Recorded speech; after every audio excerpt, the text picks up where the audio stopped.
నమస్తే, నేను మీ Satish. Welcome to SV6 news. ఇవాళ ఈవినింగ్ న్యూస్ ఒకసారి చూద్దాం. ముందుగా దిశ 7 PM బులెటిన్కి వెళ్తే, చిన్న మొత్తాలతో భారీ మోసం, ఫాల్కన్ స్కామ్ కేసులో A5 అరెస్ట్, ఆర్యన్ సింగ్ ను అదుపులోకి తీసుకున్న CID. ఈ కేసులో ఇప్పటికీ 9 మంది నిందితుల అరెస్ట్.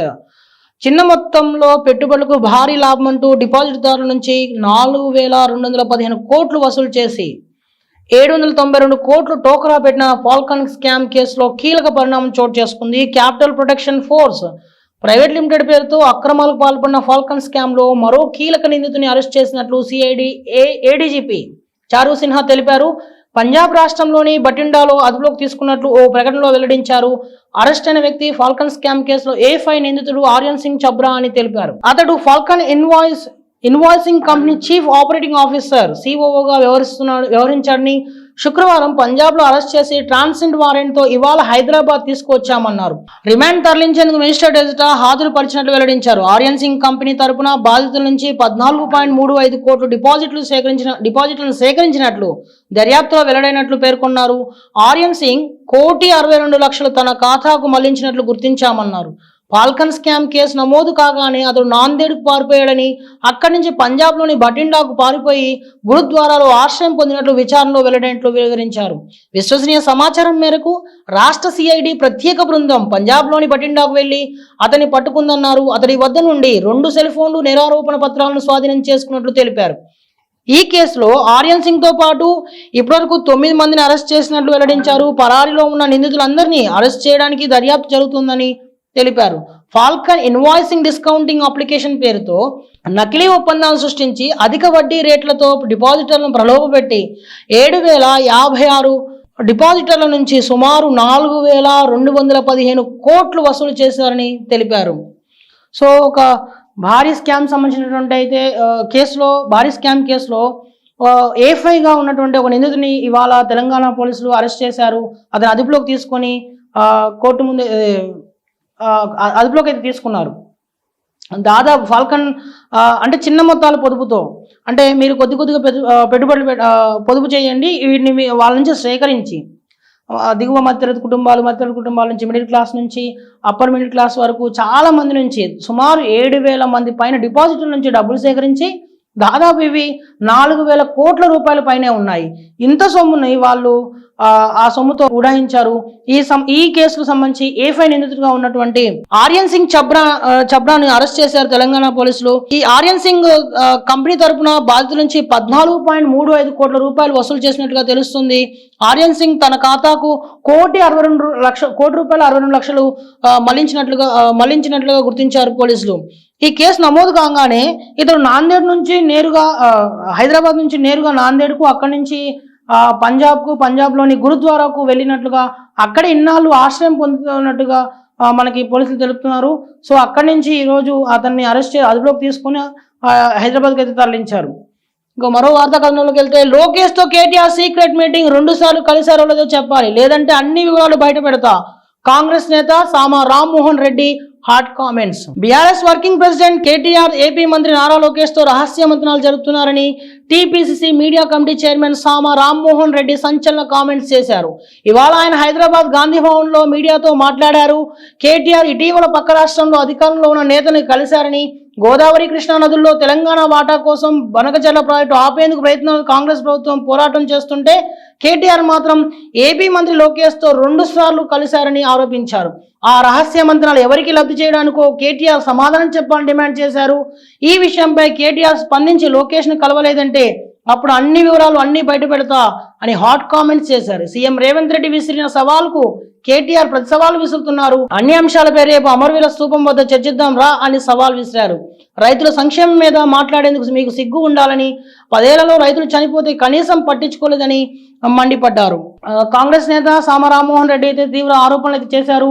కేటీఆర్ అలాగే ఏపీ మంత్రి లోకేష్ ఇద్దరు భేటీ అయ్యారని, లోకేష్ తో 2 సార్లు కేటీఆర్ భేటీ అయ్యారని, రహస్య మంత్రాలు జరిపారని, ఒకవేళ ఆయన ఈ మాట కాదంటే కనుక తను అన్ని వివరాలు బయట పెడతా అని చెప్పేసి ఆయన ఛాలెంజ్ చేశారు.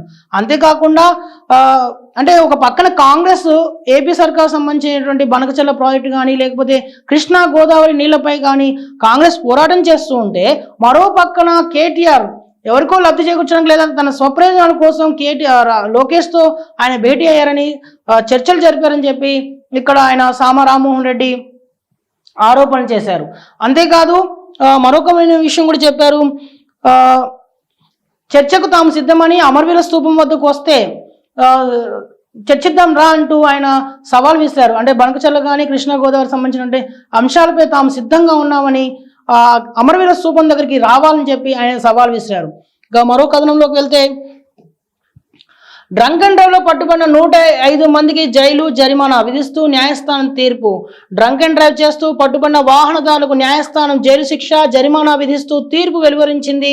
Central zone traffic ACP Mohan Kumar వెల్లడించిన వివరాల ప్రకారం 2 రోజులుగా అబిడ్స్, చిక్కటపల్లి, సైఫాబాద్ ట్రాఫిక్ సిఎస్ల పరిధిలో డ్రంక్ అండ్ డ్రైవ్ కేసులో మొత్తం 105 మంది పట్టుబడినట్లు తెలిపారు. వారి కౌన్సిలింగ్ నిర్వహించాక విచారణ నిమిత్తం నాంపల్లి మెట్రోపాలిటన్ మేజిస్ట్రేట్ ముందు ప్రవేశపెట్టినట్లు తెలిపారు.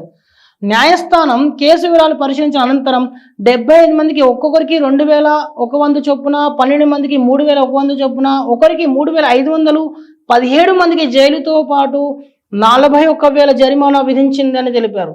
న్యాయస్థానం వారికి మొత్తం 2,39,000 జరిమానా విధించిందన్నారు. ట్రాఫిక్ నియమాలు పాటించడంతో ప్రమాదాలు తగ్గుతాయన్నారు.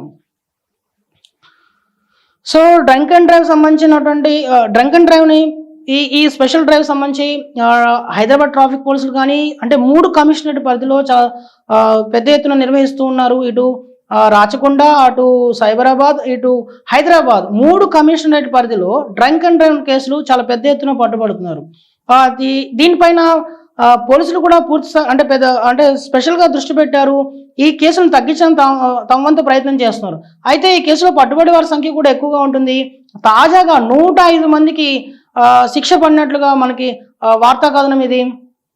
దాదాపు 2,39,000 రూపాయల పైన వారిపై జరిమానా విధించినట్టు కూడా చెప్తున్నారు. దీంట్లో 75 మందికి ఒక్కొక్కరికి 2,100 రూపాయలు చొప్పున జరిమానా విధిస్తే 12 మందికి 3,100 చొప్పున విధించారు. అలాగే ఒకరికి 3,500 వస్తే 17 మందికి జైలుతో పాటు 41,000 రూపాయలు, 17 మందికి 41,000 రూపాయల జరిమానా, దాంతోపాటు జైలు శిక్ష కూడా. అంటే అంటే మద్యం సేవించి వాహనాలు నడిపితే కఠినమైన శిక్షలు ఉంటాయని పోలీసులు పదే చెప్తున్నారు. ఖచ్చితంగా ట్రాఫిక్ రూల్స్ పాటించాలని, నియమ నిబంధనలు పాటించినప్పుడే ప్రమాదాలు తగ్గుతాయని చెప్పి పోలీసులు కూడా తెలుపుతున్నారు. ఇటు పక్కన మరో పక్కన న్యాయస్థానం కూడా తీవ్రంగా కూడా వీటిని చూస్తూ ఉంది. పరిగణలో తీసుకుని వాటి తగ్గట్టుగా కేసులు కూడా వేస్తుంది. అంటే తీర్పులు కూడా కఠినంగానే ఉంటుంది. సరే, మరో వార్తా కథలోకి వెళ్తే యూపీ రైల్వే స్టేషన్లోనే మహిళ డెలివరీ, 2 నిండు ప్రాణాలు కాపాడిన ఆర్మీ డాక్టర్ రోహిత్. హైదరాబాద్ చెందిన మేజర్కు అభినందన వెల్లువ.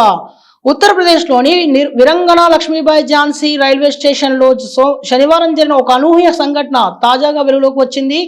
గర్భిణి ప్లాట్ఫామ్ పై ప్రసవ వేదనకు గురవగా ఆర్మీలో మేజర్గా పనిచేస్తున్న డాక్టర్ రోహిత్ బచ్వాలా వెంటనే ప్రసవం చేసి కాపాడారు.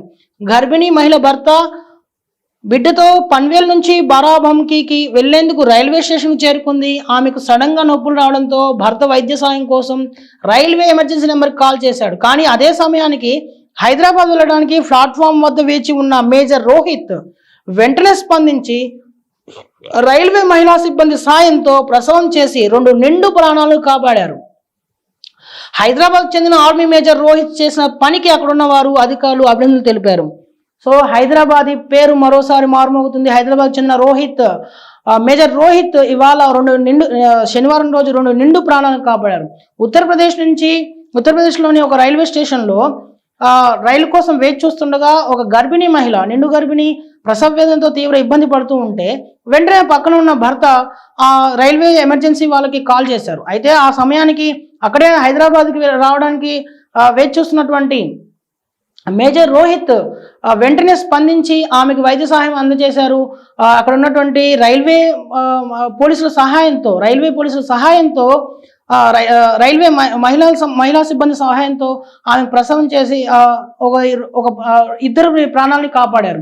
దీంతో మేజర్ రోహిత్కు అన్ని దిక్కుల నుంచి ప్రశంసలు జల్లు కురుస్తుంది.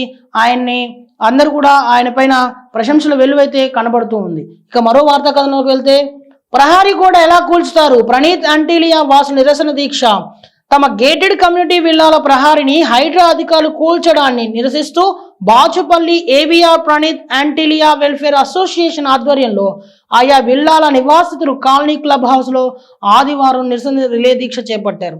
సేవ్ ప్రణీత్ ఆంటిలియా, మా పిల్లల భవిష్యత్తును రక్షించండి, ప్రజలపై దాడి కాదు అభివృద్ధి కావాలి అంటూ ఫ్లెక్సీలతో నిరసన తెలిపారు. ఈ సందర్భంగా వారు మాట్లాడుతూ లేని రోడ్డును ఉన్నట్లుగా భ్రమిస్తూ మల్లంపేటకు చెందిన కొందరు రియల్టర్స్, పొలిటికల్ మేకర్స్ హైడ్రా ప్రభుత్వ శాఖల అధికారులను తప్పుదో పట్టించడంతో తమ విల్లాల ప్రహారిని నోటీసులు ఇవ్వకుండా జూన్ 24వ తేదీన హైడ్రా అధికారులు కూల్చివేశారన్నారు. అన్ని లీగల్ హక్కులు నిబంధనల మేరకు అనుమతులు పొందిన అసోసియేషన్కి ఏమాత్రం సమాచారం ఇవ్వకుండా కూల్చివేశారన్నారు. ఆ సమయంలో మా అభ్యంతరాలు వినతులు ఏమాత్రం పట్టించుకోలేదని వాపోయారు. అనంతరం అసోసియేషన్ ఆధ్వర్యంలో కాలనీవాసులు హైడ్రా కమిషనర్ రంగనాథ్కు వివరించి లీగల్గా ఉన్న అన్ని అనుమతులు, మ్యాప్లను చూపించడంతో నిజం తెలుసుకుని జరిగిన అన్యాయాన్ని గుర్తించినట్లు తెలిపారు. మీ కాలనీ ప్రహారీ విషయంలో ఖచ్చితమైన సమాచారం లేకుండా తొందరపడి ప్రహారీ కూల్చేశామని తిరిగి అధికారులు మీ వద్దకు పంపి ప్రహారీని పునరుద్ధరిస్తామని హామీ ఇచ్చారన్నారు.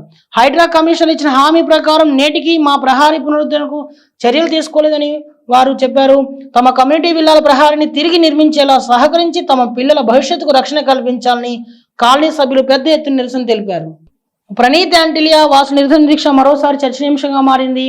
గత జూన్ 24వ తేదీన విల్లాలకు సంబంధించినటువంటి సముదాయాలకు సంబంధించినటువంటి ప్రహారీ గోడును హైడ్రా అధికారులు కూల్చేశారు. అయితే ఒక తప్పుడు సమాచారంతో హైడ్రా అధికారులు తమ ప్రహారీ గోడును కూల్చేశారని అక్కడ ఉన్నటువంటి కాలనీ వాసులందరూ కూడా, విల్లాల్లో నివసించే వాళ్ళందరూ కూడా ఇవాళ ఒక రిలే దీక్ష చేపట్టారు. ఈ దీక్షలో పెద్ద ఎత్తున కాలనీ వాసులందరూ విల్లా వాసులు అయితే అందరూ పాల్గొన్నారు. తమ పిల్లల భవిష్యత్తును కాపాడాలని, ఏదైతే తప్పు జరిగిందో దాన్ని సరిదిద్దుకోవాలని హైడ్రా కమిషనర్ రంగనాథ్ కలిస్తే తను కూడా హామీ ఇచ్చారని, మరో ప్రహారీ గోడును నిర్మిస్తామని చెప్పి హామీ ఇచ్చారని, అయితే అది ఇంతవరకు నెరవేరలేదు. వెంటనే ఆ ప్రహారీ గోడు నిర్మించి తమ పిల్లల భవిష్యత్తును కాపాడాలని విల్లావాసులు అయితే అందరూ కూడా విజ్ఞప్తి చేస్తున్నారు, డిమాండ్ కూడా చేస్తున్నారు. సో మరో కథాంశంలోకి వెళ్తే, ప్రజలకు ఇచ్చిన హామీలు ఖచ్చితంగా నెరవేరుస్తాం, మంత్రి Ponguleti Srinivasa Reddy high level bridge పనులకు శంకుస్థాపన. ప్రజలకు ఇచ్చిన హామీలు ఖచ్చితంగా నెరవేరుస్తామని రాష్ట్ర గృహ నిర్మాణ, సమాచార, పౌర సంబంధాల శాఖ మంత్రి పొంగులేటి శ్రీనివాసరెడ్డి అన్నారు. భద్రాద్రి కొత్తగూడెం జిల్లా లక్ష్మీదేవిపల్లి మండలం సీతారాంపూర్ గ్రామం చింతపెంటి గూడెంలో హై లెవెల్ బ్రిడ్జి పనులకు ఆదివారం ఎంపీ రామసహాయం రఘురామరెడ్డి, స్థానిక ఎమ్మెల్యే కూనంనేని సాంబశివరావు, కలెక్టర్ జితేష్ వి పాటిల్తో కలిసి శంకుస్థాపన చేశారు. ఈ సందర్భంగా మంత్రి మాట్లాడుతూ గత 10 ఏళ్లు పాలించిన నాయకులు 8.19 లక్షల కోట్ల రూపాయలు అప్పులు చేశారని ఆరోపించారు. ఎన్నికల సమయంలో ఇచ్చిన హామీల్లో కొన్ని అమలు చేశామని, రాబోయే రోజుల్లో మిగిలిన పథకాలు అమలు చేస్తామని తెలిపారు. రాష్ట్ర ఆర్థిక పరిస్థితి బాగోలేకపోయినా సంక్షేమ పథకాలు అమలు చేస్తున్నామని, కొద్ది రోజుల క్రితమే అర్హులైన రైతులందరికీ ఖాతాలో రైతు భరోసా నిధులు జమ చేశామన్నారు. సో ఎలాంటి ఇబ్బందులు ఉన్నా కానీ తమ ఇచ్చిన హామీలు నెరవేర్చడంలో ముందుకు వెళ్తున్నామని, ఆర్థికంగా పరిస్థితి అనుకూలంగా లేకపోయినా కానీ రాష్ట్ర ఆర్థిక పరిస్థితిని దృష్టిలో పెట్టుకున్న ఎలాంటివి చూసుకున్నా కానీ రైతు సంక్షేమ పథకాల అమలులో మాత్రం ఎలాంటి వెనకడుగు వేయట్లేదని చెప్పి ఇచ్చిన హామీల మేరకు అన్నింటినీ అమలు చేసే ఖచ్చితంగా నెరవేరుస్తామని చెప్పి పొంగులేటి శ్రీనివాసరెడ్డి అన్నారు మంత్రి. ఇవాళ ఆయన భద్రాద్రి కొత్తగూడెం జిల్లా లక్ష్మీదేవిపల్లి మండలం సీతారాంపురం గ్రామం చింతపెంటి గూడెంలో ఒక హై లెవెల్ బ్రిడ్జి సంబంధించినటువంటి శంకుస్థాపన కార్యక్రమంలో పాల్గొన్నారు. ఈ సందర్భంగా రాష్ట్ర ప్రభుత్వం అన్ని హామీలు అమలు చేసే సిద్ధంగా ఉందని, రాబోయే రోజుల్లో ఇప్పటికి కొన్ని అమలు చేస్తున్నారు, రాబోయే రోజుల్లో పూర్తిగా అమలు చేస్తామని చెప్పి ఆయన అన్నారు. ఇది ఇవాళ ఈవినింగ్ న్యూస్. మరో రోజు మళ్ళీ కలుద్దాం. Thank you.